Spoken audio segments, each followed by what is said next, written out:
ধর্মীয় সংখ্যালঘুদের বিষয়ে সরকারের অবস্থান তুলে ধরতে ঢাকায় বিভিন্ন দেশের মিশনে দায়িত্বরত বিদেশি কূটনৈতিকদের ব্রিফ করবেন অন্তর্বর্তী সরকারের পররাষ্ট্র উপদেষ্টা মোহাম্মদ তৌহিদ হোসেন।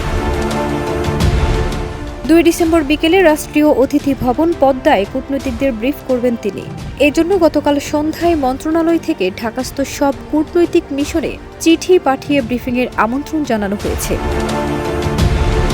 কূটনৈতিক সূত্রে জানা গেছে, ব্রিফিংয়ে ধর্মীয় সংখ্যালঘু ইস্যুতে কূটনৈতিকদের আনুষ্ঠানিকভাবে অবহিত করবে সরকার। ইসকন পুরোহিত চিন্ময় কৃষ্ণ দাসের বিরুদ্ধে উত্থাপিত অভিযোগ বিষয়ে আন্তর্জাতিক সম্প্রদায়কে জানানো হবে। সঙ্গে সাম্প্রতিক ঘটনা প্রবাহ উঠে আসবে। ফারজানা নিকিতা, দেশ রূপান্তর।